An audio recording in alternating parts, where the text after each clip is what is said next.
I will take you with me. You might learn something. About soccer? Nah, mate. Not about soccer.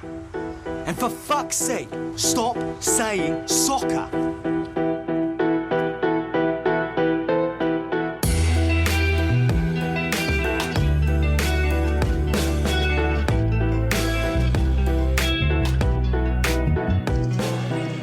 Well, here we are. World Cup has just begun, and many of you are watching. I presume probably somewhere between watching with total excitement on the one side and watching with a guilty conscience on the other. I hear that in Germany, TV ratings have dropped as far as 35% for the first games compared to the last World Cup.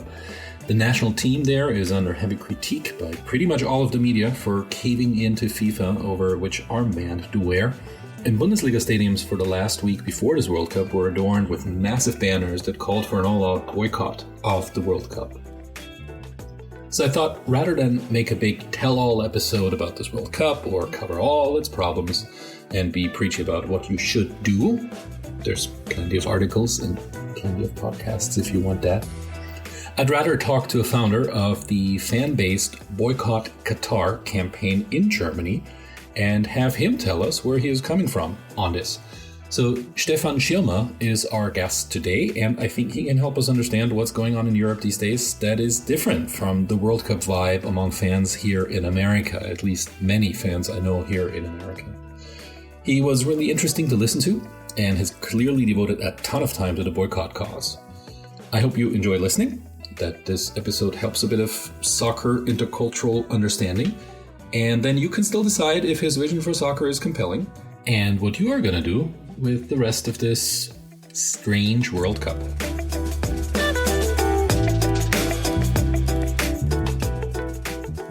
If you wonder how I'm feeling about all this, I should probably tell you, but after the interview with Stefan. I don't want to trample over his message or be preachy here, so if you listen to the end of my conversation with him, there will be my quick personal take on this episode. For now, I'll just say that I hope the winter break in the leagues is over soon, and I look forward to digging into soccer topics on this podcast the next few weeks that also take us away from the World Cup a little bit too. The role of football in the transformation of the Ukraine after the Soviet Union is on next. The weird and wonderful world of the second German Bundesliga is coming up as well, for example. If you have just found this podcast, thank you so much for joining the journey. Maybe check out one of the first 2 episodes as well for a bit of a rationale about what I'm trying to do here. If you have listened to the one on Manchester United fan culture and on anti-fascism in European soccer and you're back, then thank you too very much. I feel, flattered. But now we'll hear from Stefan Schirmer from the German fan-based organization Boycott Qatar. The woman you'll hear speaking briefly before our interview starts is the president of the Norwegian Football Federation, who called out the FIFA Congress earlier this year in, quite a remarkable way. And a very quick word of housekeeping here. If you have comments, good or bad, contact me on Twitter under the Assistant Professor of Football. Also, I would like to keep the space ad-free. I'm doing this because I enjoy the community that I think is out there. So if you listen to the end of this episode or the other early ones that have already been put live and think, yes, this really does fill a gap, and I do know a couple of people who might enjoy this kind of coverage, just recommend the podcast to those friends, please, via social media, or better yet, tell somebody in person. And if you want to leave some rating stars at the podcast platform of your choice, that would be super, super helpful as well, because only that makes the project visible. Only then can people who look for a different kind of take on European soccer actually find me. But most of all, I'm very grateful you have found this podcast. And that's all. Let's go. In 2010, World Cups were awarded by FIFA in unacceptable ways with unacceptable consequences.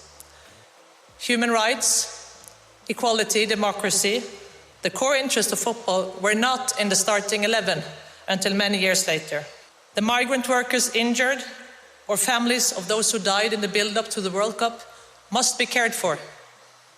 FIFA, all of us, must take all necessary measures to really implement change. There is no room for employers who do not secure the freedom and safety of World Cup workers.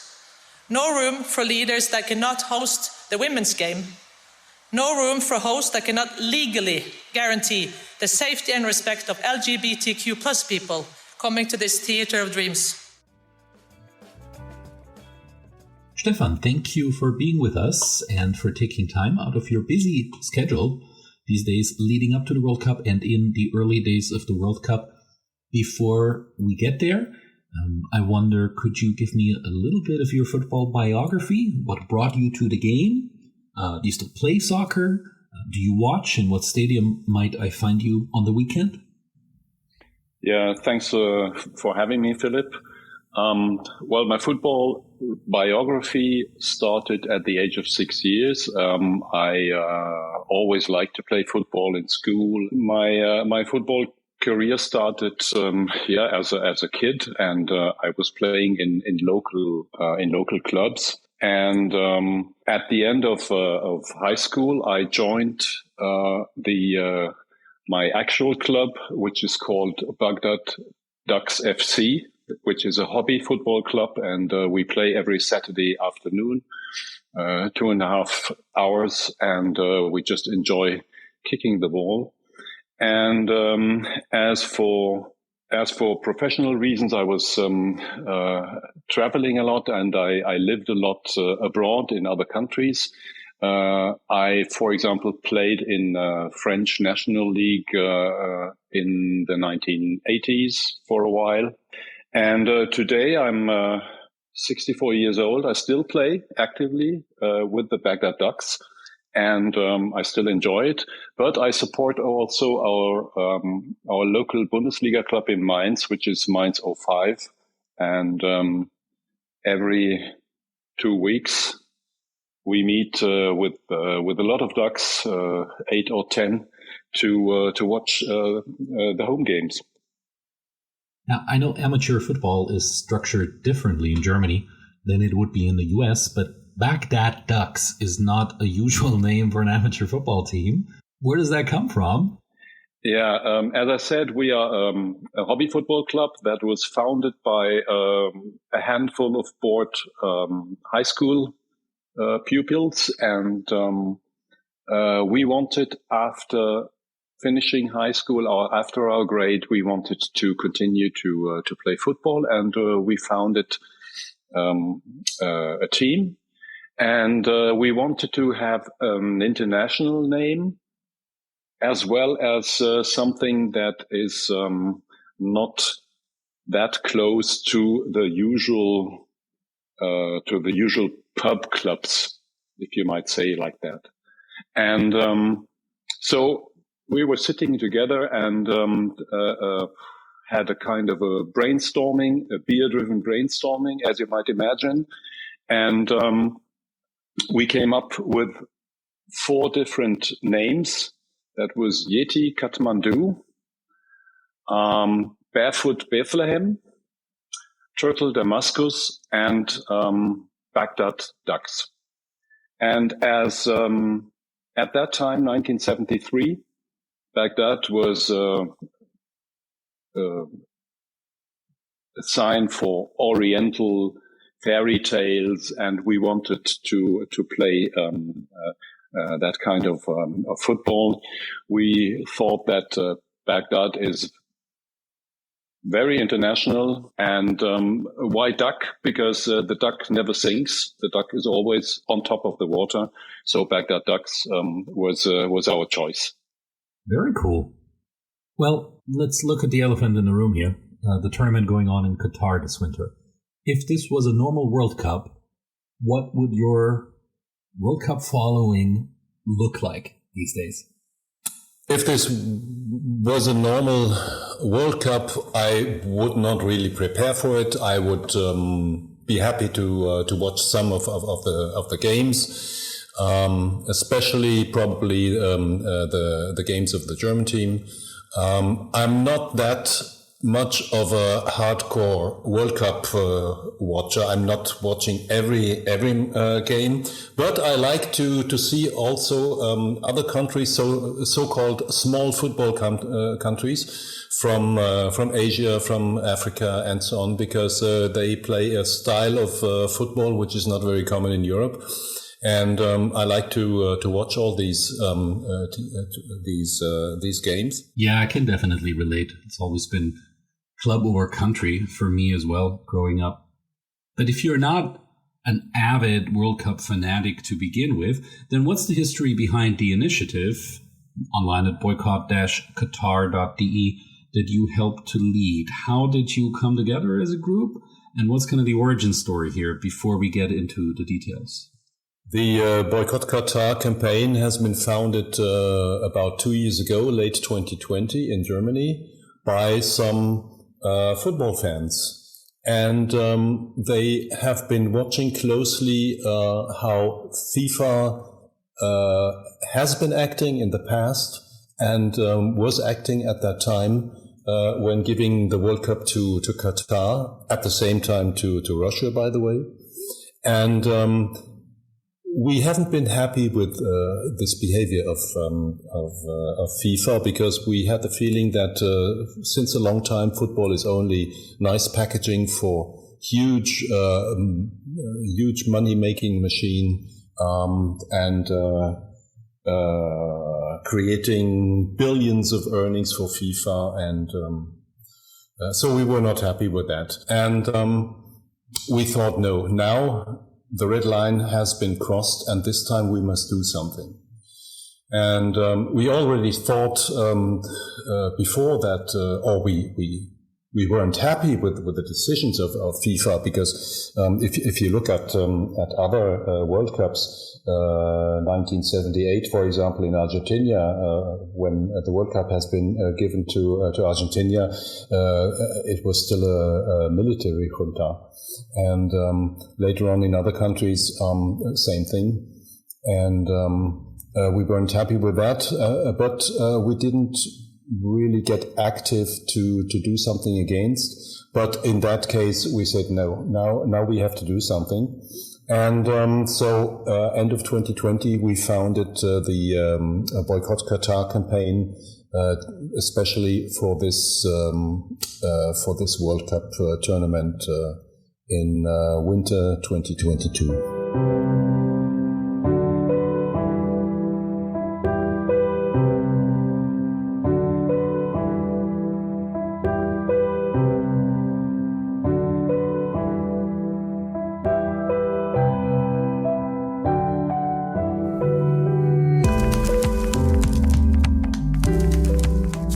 Now, the initiative starts in 2020. You said Qatar gets awarded the World Cup in 2010.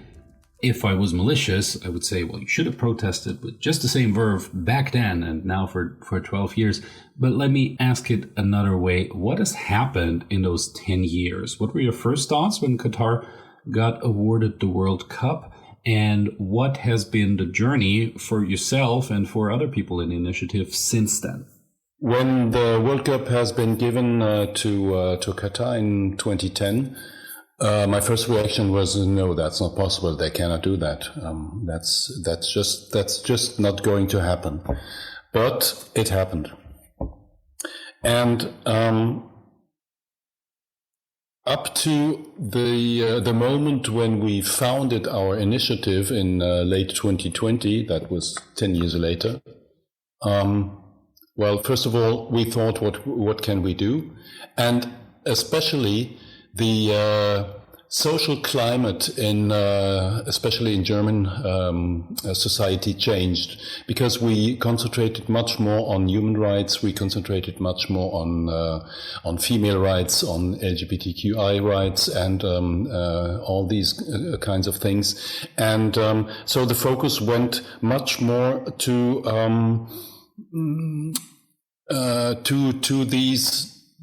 fight for these rights, and we were much more concentrated on having the possibility to speak out for those rights. That's what I want to say with the social climate changed, and that's why in end of 2020 we founded the initiative, because the social climate in Germany was such as we could not allow that World Cup to happen without speaking out loud against it. That's why we founded the initiative.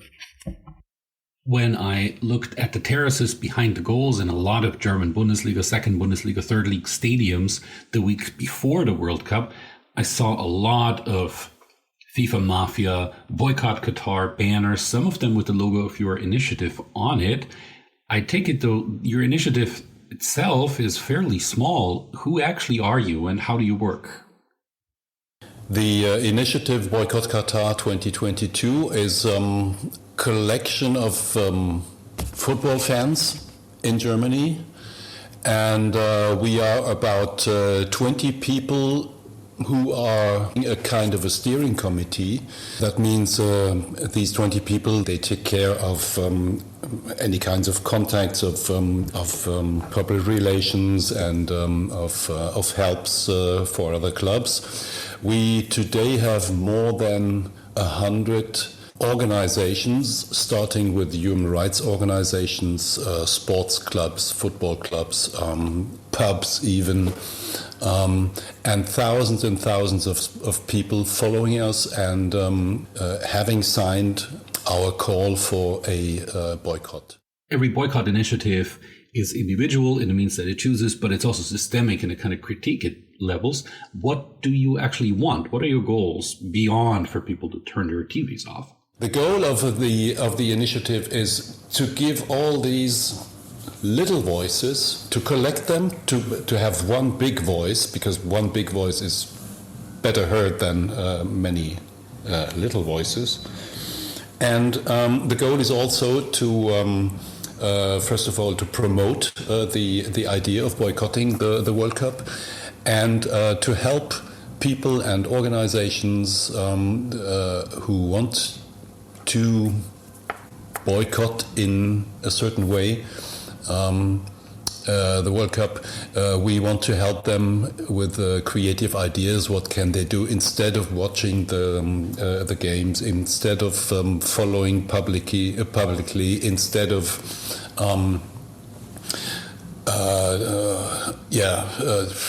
buying merchandising articles and things like that. So that's our goal, just to make FIFA, the sponsors, and the TV companies feel you cannot do that with everybody, and we stand up and we want to do something against it that you can feel in your pocket, which is you earn less money because we boycott and we call as many people as we can to do the same. I also keep hearing that, well, at least it's the first World Cup in the Middle East, right? It's the first World Cup that goes to a country in the Arab world. We should be supportive of that, shouldn't we? Yeah. Well, yes, certainly, because football is a sport that is worldwide, if you want. On the other hand, if you want to promote football in Middle East, in Arab countries, I think organizing a World Cup in a country that didn't have even a stadium for football is not the right way. If you want to promote football, you start at the base. You help local clubs, you help female clubs, you help them building a league and things like that. You support them with training, with training techniques, with equipment perhaps, and things like that, but not with the biggest event you can organize in football. That's the wrong way. Well, to push back a little bit, as some have done, couldn't one say that this critique is Eurocentric, as in fact the Qatari Secretary of State has said to the Frankfurter Allgemeine Zeitung, a newspaper of record in Germany, just last week? This is borderline racist, but at the very least, it's a very European-centric view. What would you say to that?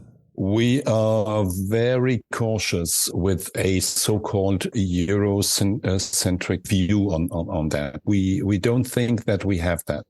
If the Qatar representative calls that point of view racist, I think what is happening with the migrant workers over there, that's much more racist than a European view on his country. It is a point of discussion always, and as I say, we are very cautious. We don't want to say, well, we know everything about football. Europe is the home continent of football, and things like that. No. The point is that, in our opinion, human rights are not negotiable. And when we talk about Qatar, we have to talk about the conditions of the migrant workers over there. We have to talk about the conditions of women and of LGBTQ and everything. So that is or might be interpreted as a European point of view, but it is a point of view with our background, with the background of a liberal country, and there are certain things we think and FIFA have in their statutes that need to be respected, and this is not the case with this World Cup. So in a way, I hear you pointing this back to FIFA as well and saying that you have, as FIFA, committed to a certain role of football in the world and in how human beings and countries interact with each other. You've articulated certain values. You've put those out publicly. Hold yourselves accountable to it, right? Indeed, because FIFA standards and FIFA statements is always, well, the world is an open place, and we are for human rights and things like that. But as soon as it comes to money, they are not interested anymore, and that's the main point of criticism. Yeah, it's not only Qatar, the country, and the Middle East. We are criticized as a point of or a country celebrating the World Cup. It's also, or even much more, the behavior of FIFA. You mentioned the situation of migrant workers, by whose sweat and labor the stadiums and the facilities in Qatar have been built since the World Cup was awarded. There are a number of numbers floating around, and some have taken off like wildfire online and frequently been taken out of context as well, I'm going to have to say here. There is, perhaps most prominently, the number in The Guardian that 6,500 migrant workers in Qatar have died since the World Cup was awarded. That was the headline. Social media has run with that and assumed that all of those 6,500 have been killed in accidents at stadium working sites. We don't necessarily know that. For the most reliable statistic, I would suggest listeners check out the International Labour Organization, ILO, an international union that has been working with Qatar, in fact, on the situation and the labor conditions of the enormous migrant workers population in that country. In fact, makes up the majority of the Qatari population. Nevertheless, it does seem clear that the system of labor and the system of employee-employer relationship in Qatar could stand considerable improvement, also considering human rights, not to mention labor rights and the tradition of unions in the West. How do you deal with those numbers? How do you use those publicly? And what do you see the public debate as? Well, the problem with these numbers is there is no official statistics. Nobody really counts them. And there is an official number, which is around 15,000 migrant workers died since 2010. But we don't know if they all died related to building the stadiums and the infrastructure for the World Cup, because there are also a lot of other migrants, for example, people who clean the homes of the Qataris and who serve them at home and things like that. So we don't know that. The point is that these migrant workers have almost no rights. They are employed in the so-called kafala system, which is a modern kind of slavery. And nobody is going to help them. They come from extremely poor countries in order to earn some money to support their families in their home country. And when they arrive in Qatar, they are just modern slaves. They are exploited. They just get, if whatever they get their money. It's very, very low, and the living conditions, the working conditions are just out of imagination.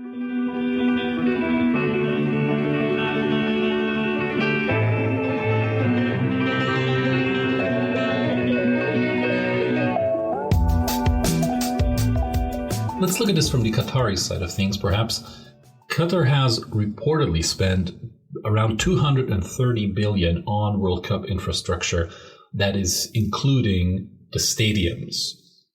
In comparison, for previous World Cups, Brazil cost approximately 15 billion, around 11 for Russia 4 years ago. And FIFA is going to make a profit off of all of that of around 7.5 billion. With this amount of money being spent and not enough revenue being retrieved by Qatar itself, why would a country that small, with no football infrastructure to speak of, want the World Cup in the first place? What does Qatar stand to gain from this? Qatar is using sports since many years in order to polish their image in the world and in order to protect them. So there is a, let's call it a marketing reason and a security reason. Marketing, I mean, it's clear. They want to have a good image. They have a good want to have a good standing in the world. Very positive and things like that. So they own entire football clubs in England, for example, in Spain. They own football leagues. They are sponsoring many football clubs all over the world, you can say. They own even an Argentinian football club, Boca Juniors, in Argentina, in Buenos Aires, I think. Yes. I've already been there, by the way. Oh, great, very great atmosphere. So they own many clubs all over the world, and they do that for marketing reasons, and they also earn a lot of money with that. Yeah, because I mean, a football club, or any sports club doesn't only live because somebody's paying an awful lot of money for it, but they also bring money. So it's more an investment. But the main reason is sports washing. That means create a positive image in the world with the help of our investments in sports. Now we come to the political side, the security side.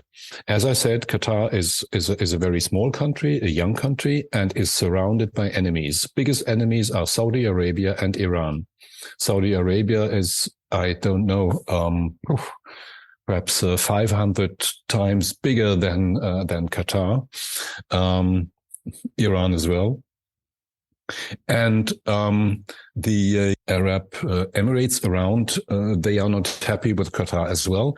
So they invest in sports and also in other countries, in big companies in other countries. And this is to create political friends all over the world. You say it is working out for them. I think it's working out for them because FIFA is playing the game. And so I keep coming back to FIFA. What do they stand to gain from awarding the World Cup to this country at this time? That is the critique that you said before your initiative is mostly leveled at, right? It's toward FIFA. Exactly, yeah. It's directed at FIFA because FIFA is not interested in bringing forward sports, in developing sports in Middle East. They are only interested in earning money and in getting more power. As I said, it's a very complicated structure of FIFA, corruption, money, politics.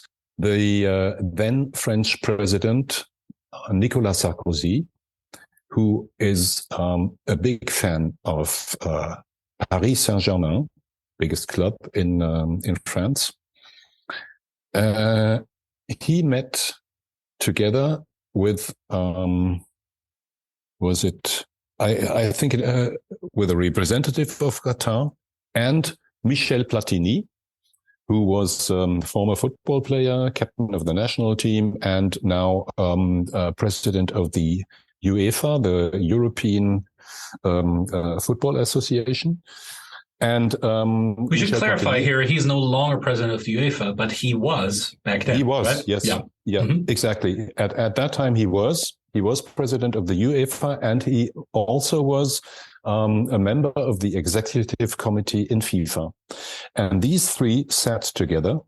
Qatar wanted to get the World Cup 2022. And Nicolas Sarkozy wanted to Qatar to invest in his club, Paris Saint-Germain. By the way, they were also Qatar was also buying some military helicopters from France and things like that. So that was all obviously in that deal.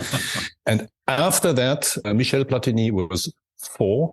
Before, he wasn't quite sure. I think he maybe even was against a World Cup in Qatar. But after that meeting, he was promoting the World Cup in Qatar, and he was also talking to other executive members who had to decide whether or not Qatar is chosen or not.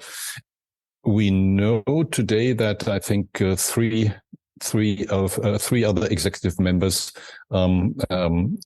had been contacted by Michel Platini, and they changed their mind. There were also some millions of dollars floating around and things like that. So just to describe how complicated and how difficult the structures behind the scenes between FIFA, politics, Qatar, and the like can be or are today. It was recently revealed that Qatar didn't just meet with Michel Platini and Sarkozy. It also paid cybersecurity and lobbying firms to influence European footballers, former European footballers, and diplomats on the World Cup, right? Yeah, that's right. That has been revealed, and there was they've been spying on anybody in FIFA, and they went so far that they even blackmailed some of these people. Yeah.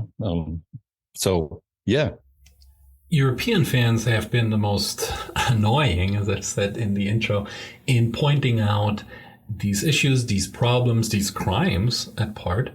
And I've gotten some flack for it too globally, if sometimes the rest of the world gets excited about the World Cup. We have you on in part because you do bring that European perspective. How do you think public opinion in Europe has evolved since all these events that we've been working through now?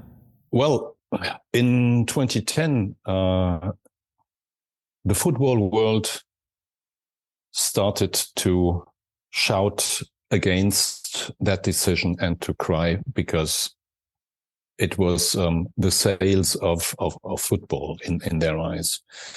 Then, quite a long time, there were some articles here and there. There was some people who were talking about, and then we saw and we heard the public opinion saw and heard more and more reports from human rights organizations like Amnesty International. So slowly the public opinion got aware of things they didn't know before and nobody was talking about. And this started to become much more visible, I think, 2 years ago.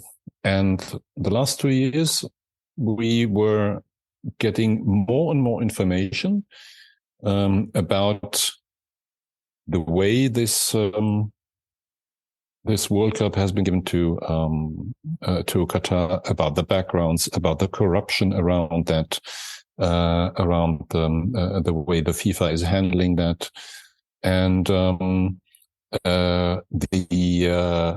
the more the World Cup approaches, the more public opinion gets it into focus, because before they were concentrating on other things, it was still a long time until then, and so on and so on. And now, as it approaches, the last 3 or 4 months, we see that the interest is higher and higher. There are much more people talking about it, looking for information about. There is much more coverage in the media. So the wave of criticism is getting higher and higher. Yeah, we will see what's going to happen during the World Cup as well. What I think we in America often miss is that part of that wave of disagreement that you mentioned isn't just media driven and isn't just politics driven, but is actually fan driven, right? We've seen big banners unfurled over weeks and weeks now in German Bundesliga stadiums leading up to the World Cup. What is the kind of coalition, the kind of grassroots coalition, perhaps even outside of Germany, that you have been building and that you've been getting input and help and very public support from as well? In Germany, we have a lot of supporters of our initiative. These are sports clubs. These are whatever organization, ethical organization, even religious organizations support us. So all these people who want to express that they are pro humanity and against slavery, for example. And we see that in other European countries, there are similar initiatives, similar campaigns. We are in touch with several of them, and they all have the same goal, the same focus. They want to their public to be aware, to get aware of what is happening around and before the World Cup,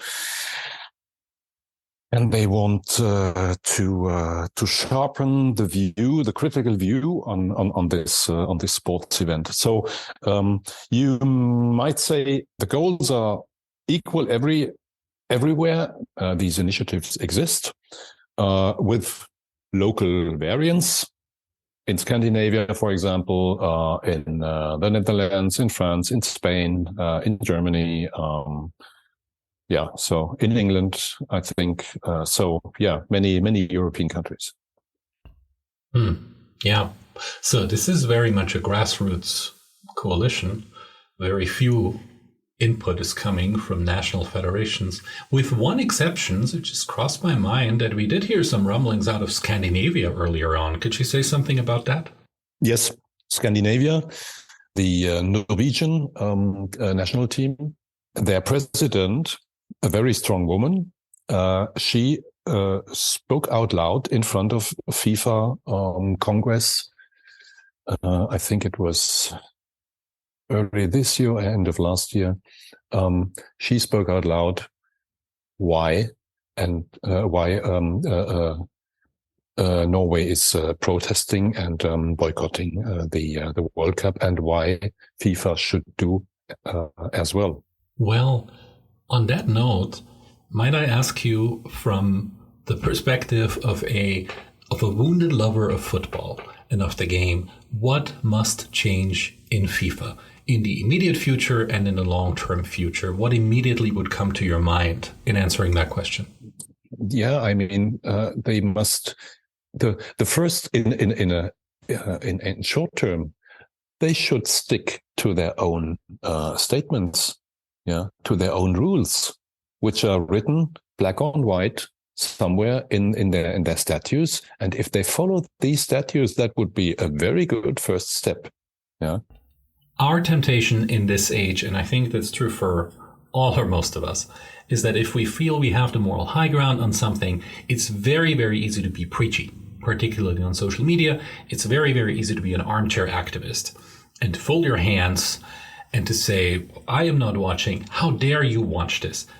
Are there some more creative ways to deal with this dissent as well? And perhaps something a little bit more lighthearted that at the same time carries football and the joy of soccer forward a little bit, rather than just sit at home in a dark room and don't turn your TV on? Well, first of all, they can express their anger, which they do with all these banners in the stadium, for example, and their point of view.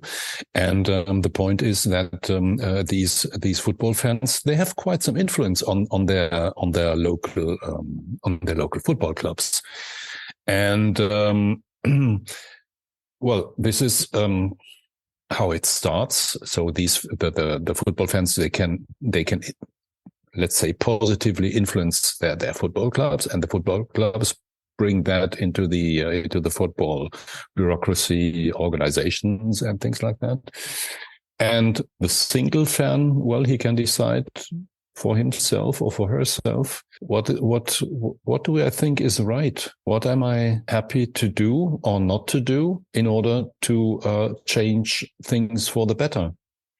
And in that case, everybody can be creative and constructive and find his way. There are many people who do the same things. Yeah, for example, they play football together instead of watching. It's probably depending on grassroots activities. Because top-down changes to positive don't work, because top-down would mean from FIFA down, from UEFA down, from DFB, German Football Association down. They are so complex and difficult, and there is no will for real change as well. So this evolution in a positive way must come from the base, and it takes very long time, and it's a lot of work, because you have to fight against windmills, but if you want to change something, you have to do it. That's good to hear. Faithful action trumps effectiveness in the short term. How's that going to look like for you? What are you going to do during the World Cup? During the World Cup, I won't watch any game. That's clear. We have in our hobby football team, we have already organized some friendly matches against other teams, thinking like we do. So for the quarterfinal, the half final, and the final, we have our own finals, our own friendly games. And we have other activities. We are organizing other activities during the other games. And I myself, I will not spend my lifetime on that football event. I will spend my lifetime with my kids, with my family, and also for the Boycott Qatar initiative, because we won't stop with the kickoff. It will certainly continue. I dread the long break in national leagues. The Austrian league doesn't start back up again until February. Don't quite know what to do there. In Germany, it's the same. I think it's a very long winter break this time. If people want to find out more about what you do and how you do it, where should they go? How can they inform themselves, especially for English-speaking resources? Yes, we are on Twitter, on Facebook, and we have a website, a lot of content, of information, and comments of supporters, and a long list of supporters. And there is also some information in English language, as well as a brochure we have with information about the World Cup, the boycott initiative, and the backgrounds, and the supporters, and the activities, and everything. So this website is boycott-qatar.de, and there is in the menu there is a possibility to switch to the English page, and there you can get that information. Very good. I will put that in the show notes. As you will know if you're listening to this, there is so much media coverage of what we have talked about right now in about 45 minutes, and so much to read up on. There are also games going on, and you might want to focus on that as well. The links that I will also put in the show notes are geared toward finding kind of a happy way forward rather than preachy grouchiness during these weeks of the World Cup here. What can we do in our lives as lovers of soccer to move the game forward, to enjoy it, and to take it back from the powers that have turned it into the kind of global fiasco that is this World Cup? Stefan, thank you so much for your time. I think it was very much worth it.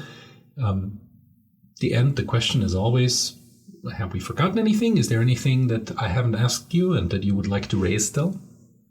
I think we touched almost every point we needed to discuss. Perhaps a last word about the people, the women and men organized in the initiative Boycott Qatar. We are all football lovers. We are fans of our respective clubs. We love to watch. We love to support our clubs. Some of them still play football like I do, and I love that. So we do that initiative for the sport we love, and we do it for us because and for our children because it's their future, and we hope that we have some impact in a positive sense on changing the football as it exists worldwide today. Thank you very much for having me. Thank you very much, Stefan. And I'm glad you ended on a note of hope, which we should all have. Another football somewhere, sometime is possible, after all. Thank you very much. Thank you. Bye-bye.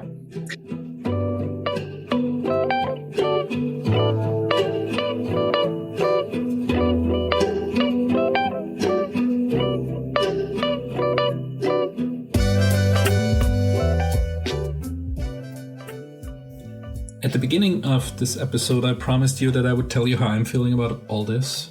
Well, I'm already missing league football. I miss seeing clubs that, for all the mess that the system of soccer is, are tied to an actual place, an actual community. From how I grew up with soccer, I just can't quite warm up to the kind of globe-trotting, almost nationalist soccer in the abstract that is the World Cup circus. I don't know. It's always been club over country for me. Support your local team and your amateur team, and now it's college team, that kind of thing. At the same time, I understand that for many fans of the game across the globe, things are different. The World Cup is a highlight, the central event of their soccer rhythm and to showcase their country's football, which is often in the shadows of the big European leagues. And in the US, which doesn't have a long tradition of generational loyalty to clubs in leagues, the national teams, men and women, are often the soccer teams that young fans gravitate to first, and that many of my friends here are truly excited about as well. And I understand that. And I empathize with that. And I want to rejoice with those who rejoice. It's just this year I have a particularly hard time. I mean, there are the well-documented concerns over whether global soccer stands on the side of justice and human rights. There is this mad short-sightedness of the tournament in Qatar, that big middle finger to any kind of sustainability, the corruption, the bribery. There's FIFA with its language about how it's uniting the world, which sounds more and more like a messianic cult every year. So I am very unlikely to tune into games, and I really don't care much who wins the tournament. But I also plan to not wag my finger too much to those that do. And if my daughters come home from school and tell me of the results and who in their class cheers for whom, I will listen and chat. And then on the weekend, we'll watch the West Ham women play Birmingham City on TV instead of the World Cup game. That's the plan.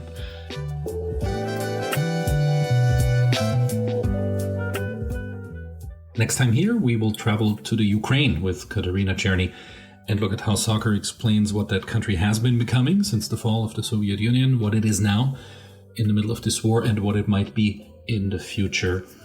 Thank you for being here today. As I said at the beginning, if you do like some of what is happening here, if you do know somebody who might like this kind of coverage, this kind of niche, please spread the word in person, by snail mail, by email, social media, often especially helpful. Twitter and Facebook are options there. and or leave a rating at the podcast platform of your choice. I would be very grateful for that, and it would really help the project as well.